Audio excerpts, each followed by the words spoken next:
Welcome back to Merendiando, part of Radio Aluna Theatre. In today's episode, our final episode of Season 7, we chat with dance artist, choreographer, movement coach, activist, and part of the Aluna family, Victoria Mata. Victoria Mata is a Toronto-based Canadian-Venezuelan artist who combines an evolving feminism with her passion for expressive arts therapy. Mata's choreography and her personal dance expression generates a dialogue between performance and embodied cultural memory.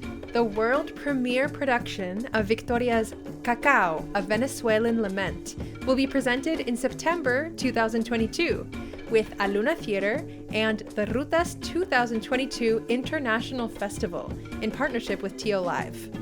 Cacao, a Venezuelan Lament, is a new live dance theater outdoor performance work, taking us on an intimate journey into the radiance and resilience of Venezuela's cacao farming communities. We chat with Victoria about how art can bring healing, how she collaborates across borders, and she shares with us something she learned over Cacao's 10-year development. Let's get started.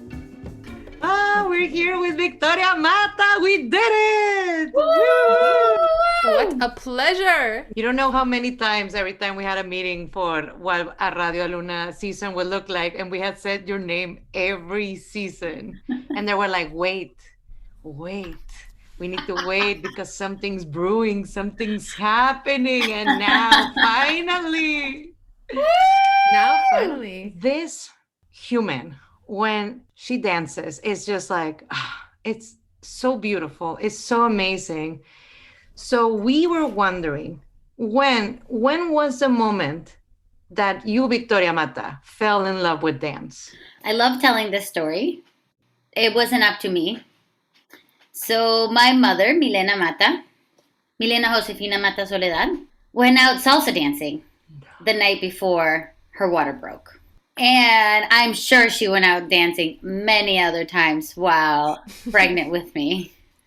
That's who I blame for my passion for dance. It was baked into you, basically. Yes.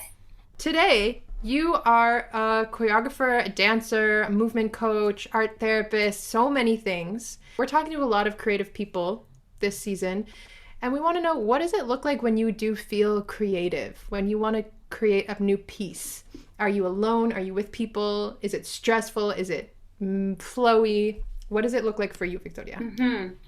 It's interesting you asked this question because I just came out of an intense 4-day creative process with Nano Valverde, a composer, a Chilean composer here in Toronto. It often manifests when I'm in collaboration with another artist. So I will have an idea, or I'll have a vision, or I'll do a sketch, or there'll be a writing, or there will be an event, and I'll want to begin a dialogue with someone else in mind, whether that person ends up being in my creative process or not. And so a lot of my favorite creative moments are in collaboration, are in those moments where I bring forward some ideas, and then the other person brings forward some ideas, and then there's an ebb and flow back and forth between the two. And then there's separation, and there's solo time. Now, alone time is really important to understand the direction that I want to go. But and I don't know if it's always, but my solo time is very much influenced by my time in collaboration. As a choreographer, when you are doing a choreography, you start with you put it on yourself first, right? But when you deliver it, no. Okay, tell me. It depends. It depends. There are some projects where I do start on myself first. So I go into the studio and I just start investigating whether it's a movement motif or whether it's a visual representation of something, or whether it's a life event. But then there's also other times where, for example, Next week, I'm in studio with Irma Villafuerte and Diana Reyes, where I have some ideas and some sketches on paper of what I want to explore in this duet, but I haven't put it on my body yet. So I will be coming into the studio and I will first investigate or further investigate or like extend what I have in mind onto their body. So they will be the first ones to begin the process of me understanding what it is I want to project, but through their bodies. So it really depends. It depends on the project, depends on it's case by case. So we know you're a choreographer and you work with dance, and as a director, we've seen your work with dance, but in some productions, you work as a movement coach. And for people that might not know what that means, what is that process like? And how would you describe somebody coming into a production as a movement coach? What is their role? So one of my last examples my last experiences with as a movement coach was with Aluna Theatre's piece Solitudes. And my job as a movement coach is to find ways of inserting the director's ideas and the director's goals onto the actors or onto the dancers. So in Solitudes, for example, was sometimes warming up the dancers and then exploring different ways for the actor to access the material outside of the choreography. So outside of the 1, 2, 3, 4, and then you move your right arm and then you turn, and then when this actor does this, you're going to do this. So outside of that, it's more about what intention, how to be ready, how to come on stage, how to hold on back your emotions, how to access certain emotions, how to also just play on stage in order to get the actor sort of loose and maybe like separate from real life onto stage life. So it has many facets, and I see it as sort of like a director's right hand. So I'm there to serve the ideas and the goals of the director and find creative ways of that information to penetrate, to enter the actors or the dancers' bodies. Is big stuff. Movement is just such a huge, broad kind of world. But yeah, that sounds like such an important bridge in theatrical performance. Mm-hmm. One thing about you, I think, is that you the styles of dance that you do, there's like many different styles. And actually, I would love for you to just speak a little bit about what styles of dance you feel like you are coming from. Mm-hmm. Maybe what like traditions or techniques are. I'm a contemporary dancer. I live in a contemporary city with a contemporary framework, with contemporary colleagues. So I'm contemporary dance is my primary language. Now that language is rooted or informed by some traditional Venezuelan dance genres that have greatly influenced my style. And I'm also constantly open. So I'm right now in a phase of my life where I'm really curious and quite invested in harness dance. So dance that is where I wear a harness and I'm suspended from anything that's above the ground. So it's not circus art, it's not aerial dance, sort of harness dance. I was exposed to this art form through Diana Lopez, another colleague of ours from Toronto, and she's from Mexico. And through her work, I've just fallen in love with the work of the harness and sort of the push and pull against gravity.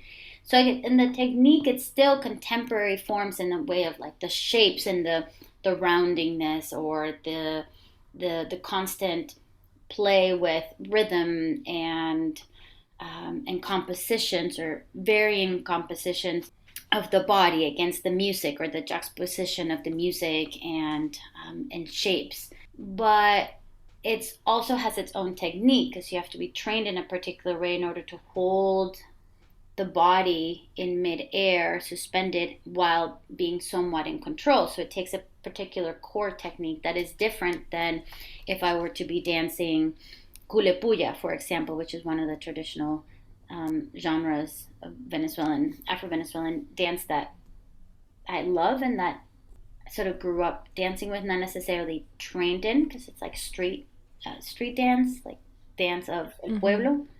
But as an adult, I've gone back to relearn it. I don't know if that answered. I feel like I don't know what I'm doing anymore. No, it's amazing. I mean, I don't think harness dance is something that a lot of people know about. So I think your description was really clear. And the way that other dances kind of weave into that practice, it's like very interesting to hear about. Yeah. Yeah.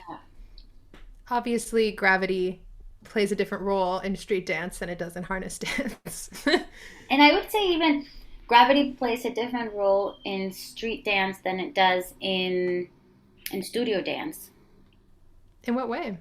I think about taking a contemporary or modern dance class and the constant suspension of the body or the contractions of the body, or the way that the body moves through space or traveling across the studio and leaping or twirling. That relationship to gravity is very different than the relationship of kulepuya, which is stepping onto the ground with constant repetition, in relationship to another human. They're like couple dances. So as you mentioned that, I was like, oh, but then also, yeah, I think gravity plays a different role in all these three forms. Totally. Yeah, that's so cool. And like, I guess the rooms that you practice contemporary dance in a studio, typically at times, and then like the streets themselves, like the context also plays into gravity and how much space you can take up or what you want to do with your body. Yeah, that's so cool. Talking about spaces and stuff, the pieces I've seen from you is dance, but you also have all the lighting and you also sometimes have projections. How do you incorporate everything? And also most of the pieces I've seen from you, they have a big message. Like it's always like some type of social like happening and it's put in this piece. So how do you combine everything into one show? Each piece, the journey is different. Right now, with the show that I'm premiering in the fall, Cacao, Venezuelan Lament, I'm working quite separate with the designers, with the dancers, and with the composer and the musicians. So, even though I see it constantly all together on stage, like for years, maybe 10 years, I've already seen and I've visualized the production. I've visualized the different scenes, the different feelings, images that are projected. However, in the present time, as we're gearing up to a premiere, I'm working separately with the designer. So for example, yesterday I was with Alejandra Higuera, one of my designers in Cacao, Colombian Canadian artist, also very close to the Aluna family. We were going through the footage that was gathered in my most recent trip to Venezuela, and we were selecting the pieces and the moments that are going to be replacing footage that was previously recorded for each scene. So we're working quite compartmentalized, even though I'm at the center, seeing all the moving parts.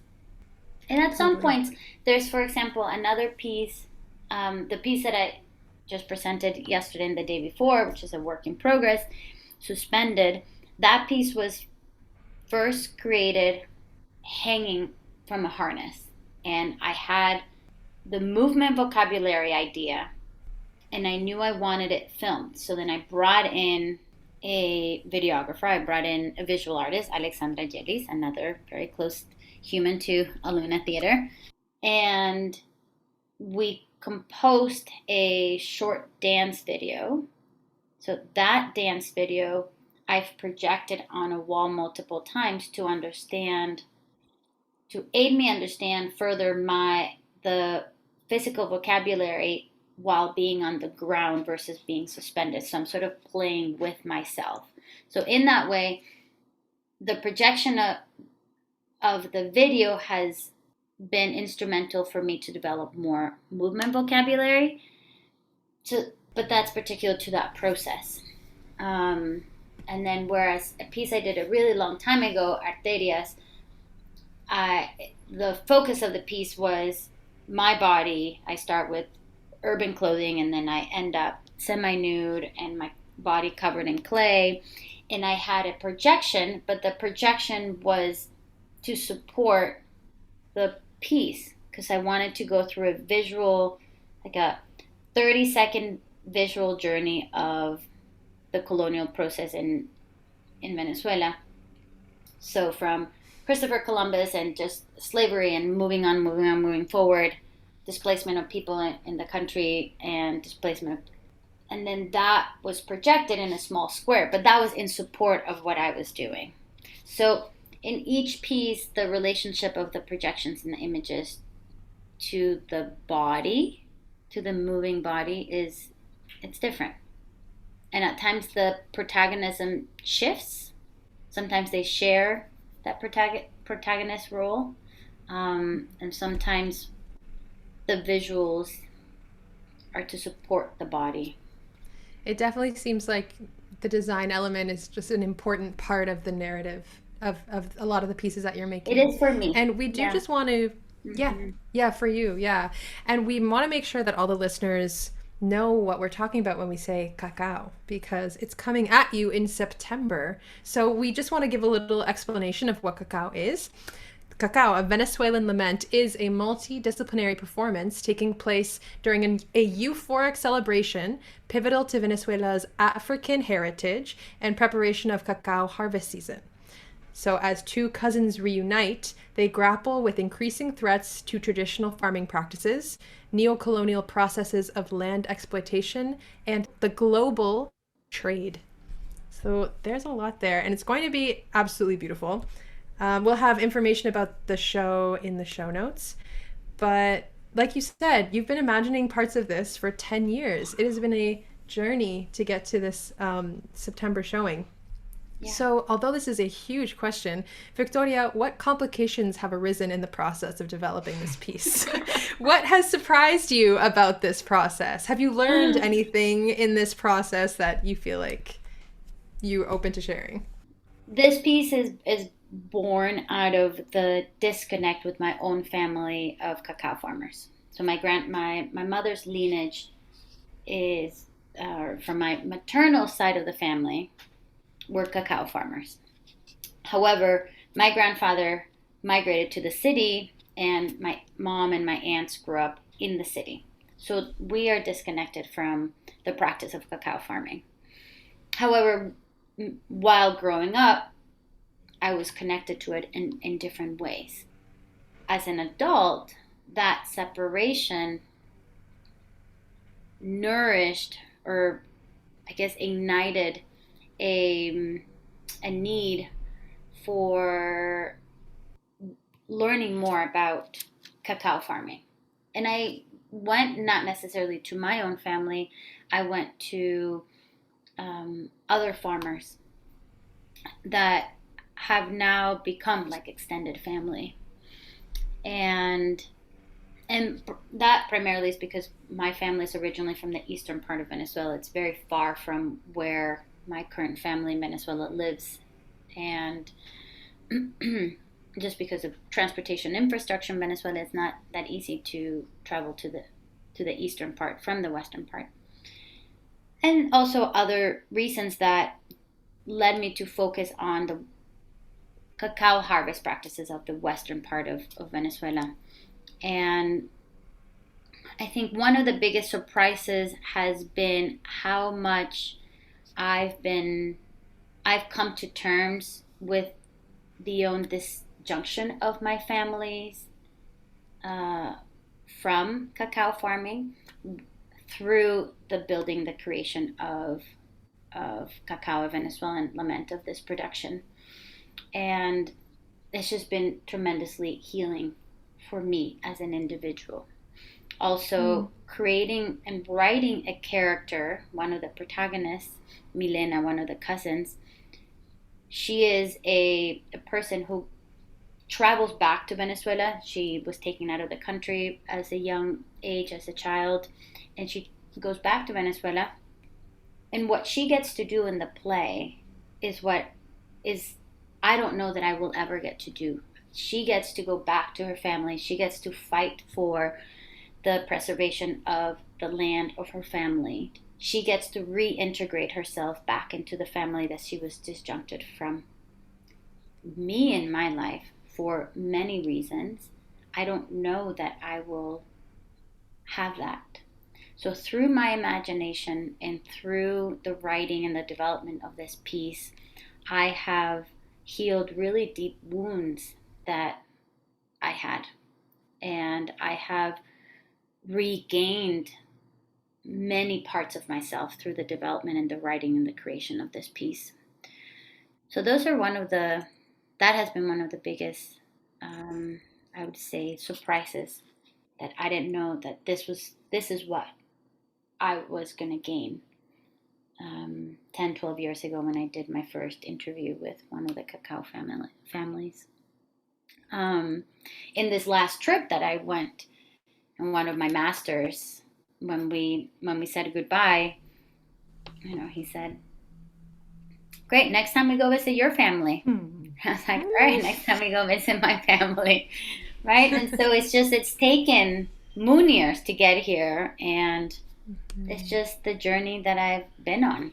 So I don't know, maybe now I'm ready. Maybe now I'm ready to go back to my family.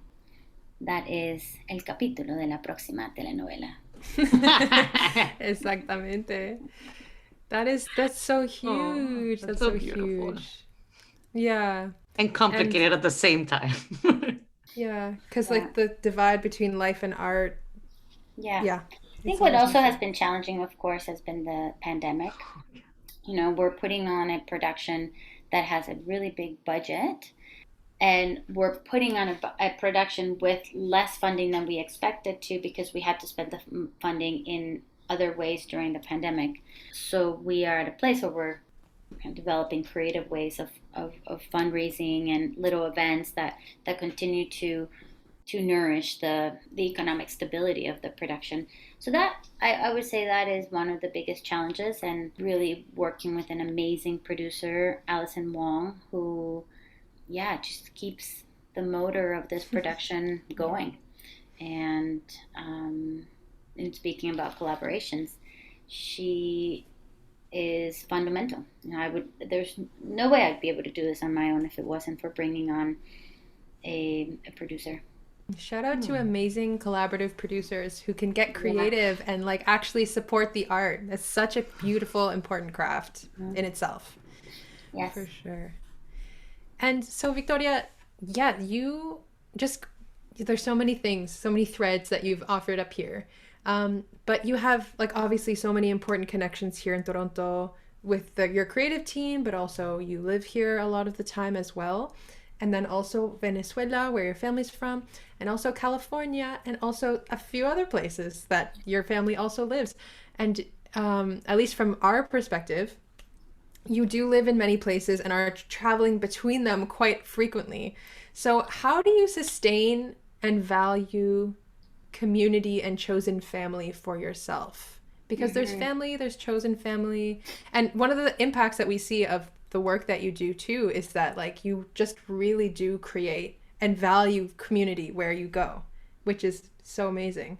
So how do you do that? I don't know. I think I love people's stories. So I value deeply my time with community, with individuals, and community can be one person. It doesn't have to be community, doesn't have to be 30 people. Being patient, the communities and the chosen families that I have built in Venezuela outside of my blood family, it's taken a decade to get to a place where we call each other hermana. Unplanned, but this is where we are now. And I think one of the ways that I'm able to do it is because I live in Canada and I have citizenship here. So I'm able to apply for grants, and I speak English where 90% understand what I'm saying. So other people understand what I'm saying.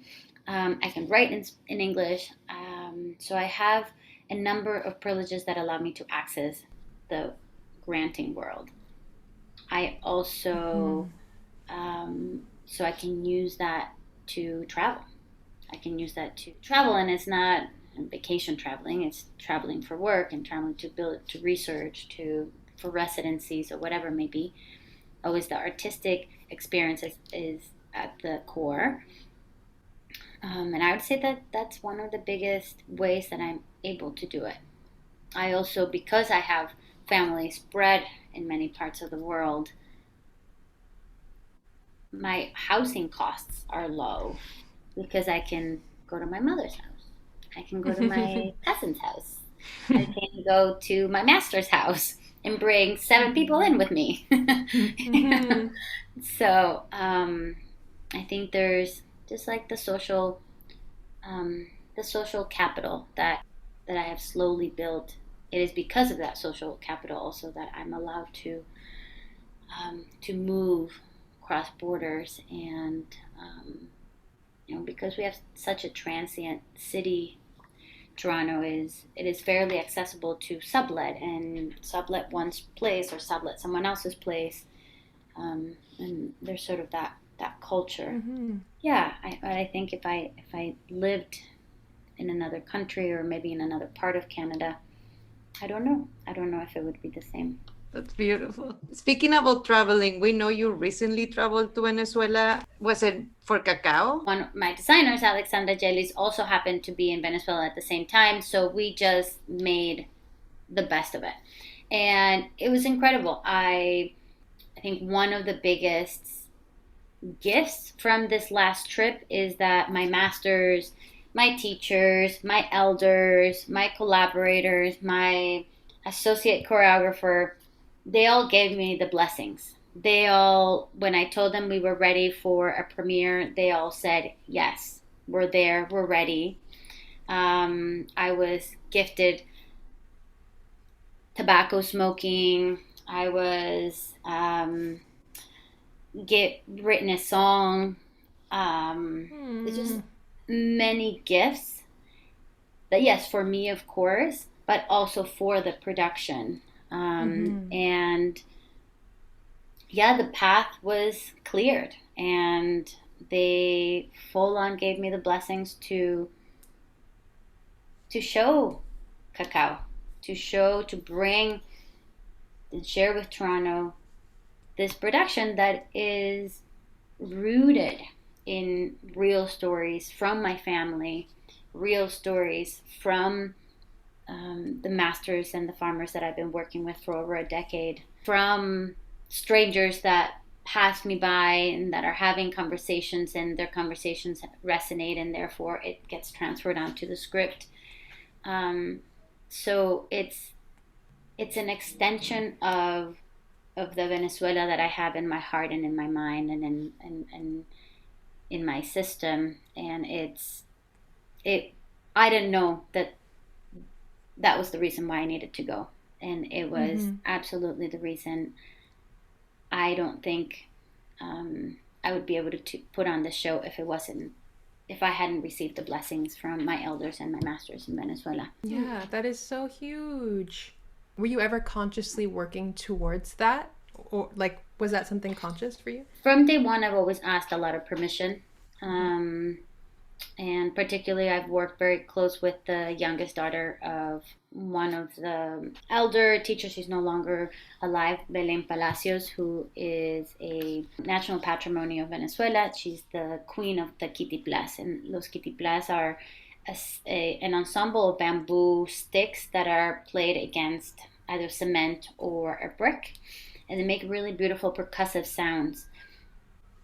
And Belén Palacios passed on, but she left the legacy of an ensemble of a cappella female singers. And in order for me, right from the very first day that I met Calixta Palacios, who's her youngest daughter, I asked for permission. And Yamile Palacios, who is the granddaughter of Belén Palacios, who has become like an older sister of mine, every time there is a process of asking for permission. And even this time around, also when we went into La Hacienda, we went into the cacao farm, It was, and now we ask for permission from Belén Palacios. So the ritual of asking for permission has been really important for me right from the very beginning. So it's been a really long time. Even the fact. Can I ask, Yeah. are you asking permission to, just for people who don't know the show at all, to use Kitiplas in your piece, or for what specifically? I'm asking permission for a number of reasons. One is that the play takes place over the 24 hours before the celebration of San Juan, which is San Juan is this euphoric festival celebration of 3 days that is really important to the region of cacao farmers in Venezuela. And the voters of San Juan are the voters of San Juan. So, and I mean, talking about San Juan will get us to another 3 hours. So, there's a lot to unpack in terms of how and who is a devotee of San Juan. But it's a real practice. It's a real spiritualism. It's a real belief, and it's taken very seriously. So in order for me to bring that on stage here in Toronto, I've always had to ask for respect. Not even ask for permission, but ask for respect or pay my respect. And so there's a gift exchange, and there's asking for permission. And I did ask my masters, can I bring on stage an altar with a San Juan? The Kitiplas, not so much, but because Belén Palacios was an elder, a teacher, a master to many individuals, and has become a patrimony of the country, her name could be used in all sorts of many different ways. And the only way that and I'm not using her story specifically in Cacao, however, I work with her family. And so by default, the stories of both Calixta and Yamilet, their experiences, even their energy, is going to be transferred onto the stage here in Toronto. And in order to do that, I've always wanted to make sure that they had autonomy around their stories, their entities, their energies, their family stories. And that has been just a regular part of that practice, is that paying respect and asking for regular permission. Thank you for sharing that. Yeah. Something that people might know about you, that we know, is that you're in art therapy. So how did you get into art therapy, and what do you hope your art therapy practice looks like in 5 years? I want to have my own art healing center. Ooh.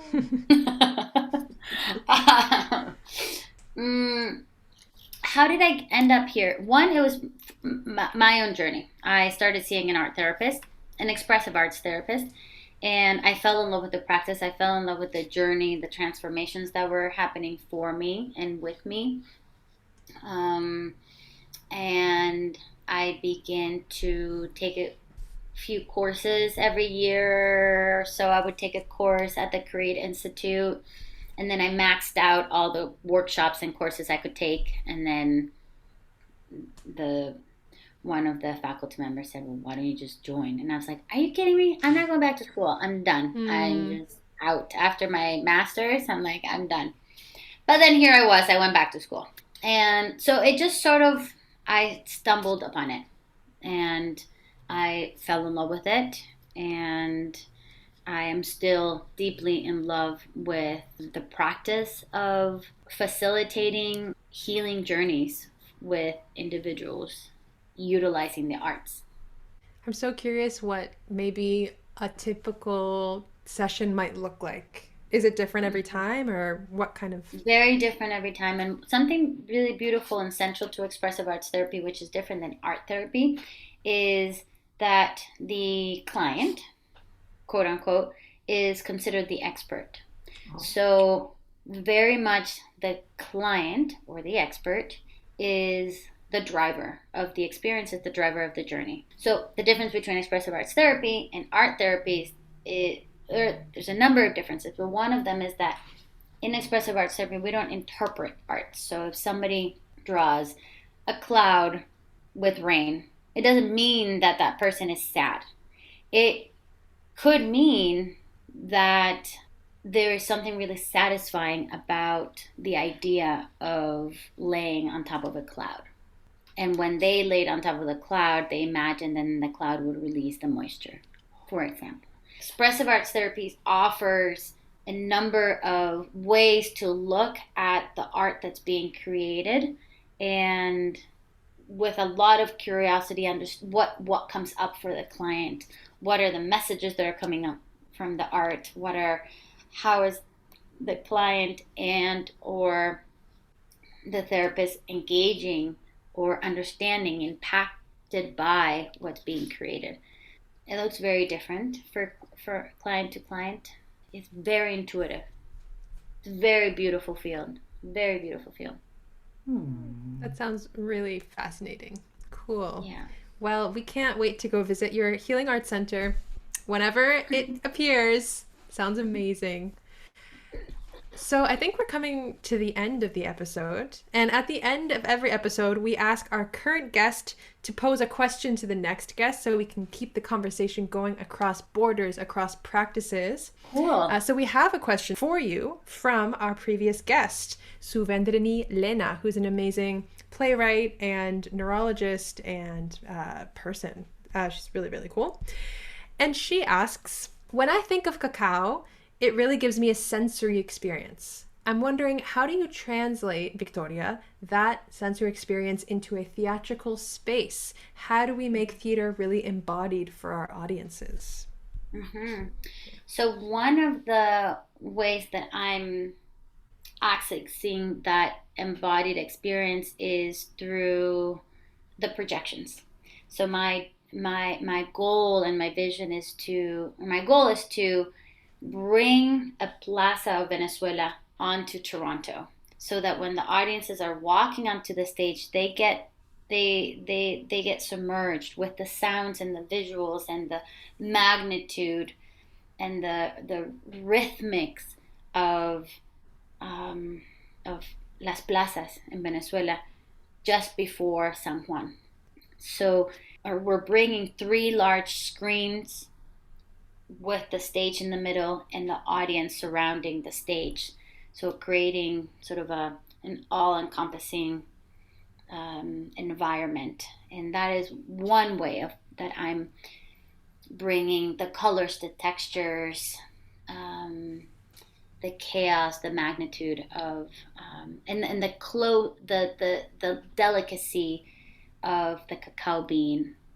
So as close as the cacao bean, but then also as far as like a bird's eye view of all the drums playing, like hundreds of drums playing during a San Juan festival.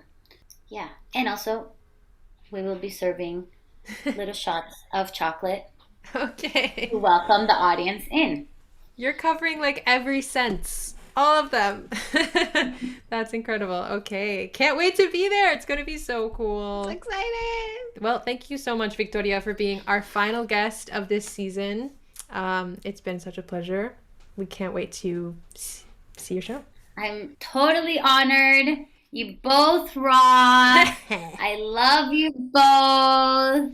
I love your episodes. I'm regularly sharing episodes with other people all over the world, and I just thank you so much. Thank you for what you're doing, and thank you for bringing me on. What an honor. Gracias for joining us for another season of Radio Aluna Theatre. We hope you love the season as much as we did. While we take a break, be sure to check out all the past episodes in our archives on the Aluna website. And while you're there, look out for more information on the RUTAS 2022 International Festival coming this fall. Hope to see you there. Adios. We are speaking to you from the shores of this beautiful Zaga Igan, known to some as Lake Ontario, in Toronto, or Dagarondo.